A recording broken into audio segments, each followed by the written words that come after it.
All right, turning now to your community focus. We're joined live today at 4 by Neil Steinberg, President and CEO of the Rhode Island Foundation. Neil, thanks for being here. Great to be here, Kayla. Thank you. So we wanted to have you on today to talk about a new program designed to address structural racism in the state. What exactly can you tell us about the Racial Equity and Social Justice Program? Sure. So this is part of a much bigger effort on the part of the foundation. You know, we're the largest funder, the preeminent philanthropic organization, and our mission and our commitment is to all people in the state of Rhode Island across many, many different sectors. And we know that certain populations have been underrepresented, they've been left behind. COVID, we know, hit the communities of color much harder than other communities. So we need to look at what the underlying causes are. And so these grants, $2 million grant program that will be given out, two of my colleagues, Jenny Pereira and Angie Ancoma, designed this program for nonprofit organizations who are doing this work. And it could be achievement gaps in education, it could be disparities in healthcare, but really structural issues, maybe a couple of groups working together, but break down these barriers so people will have equal opportunities, will be more inclusive, will include diverse audiences, but really this is for organizations that are doing this work out in the field.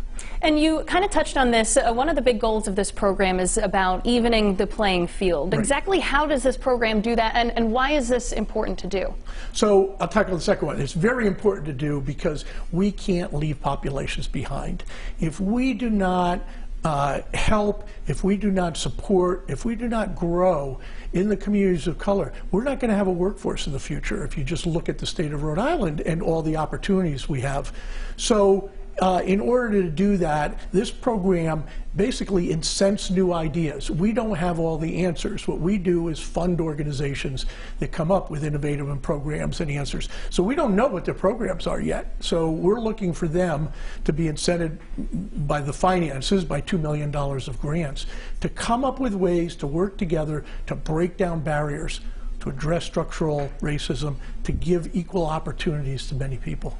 And exactly who or what type of groups can apply for this grant funding, and what are you looking for from them? So it's any nonprofit organization. We're a funder, we're the largest funder of the nonprofit, so any 501c3 organization in any sectors. So it could be education, health, it could be the arts, it could be economic security, working together to come up with a program that will address the specific populations who are not represented properly, who are not getting the opportunities, but they need to come up with concrete plans. So this is not just do a diversity workshop or something like that. This is to really get out in the community, be for the community, be part of the community, and come up with new programs.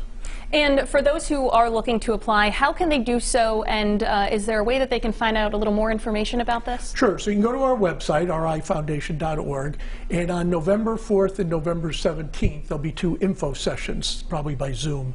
Also, you can find that out on our website. And this is part of a much bigger commitment by the foundation. I mean, we've always committed to diversity and equity and inclusion over the years, but this last couple of years, again, with COVID, with what happened in the community, programs to recruit and retain teachers of color in the Providence school systems, a program called the Equity Leadership Initiative to really get leaders throughout the state, mid-level, and help them become leaders in industry, in the sector, the nonprofit sector on boards, in the Black, Latino, Indigenous, and Asian communities. All right, President and CEO of Rhode Island Foundation, Neil Steinberg, thanks so much for joining us here at 4. And looking ahead to tomorrow, when James Diosa will join us in studio to talk about his race to become the state's next treasurer. That's coming up tomorrow, right here on 12 News Now at 4.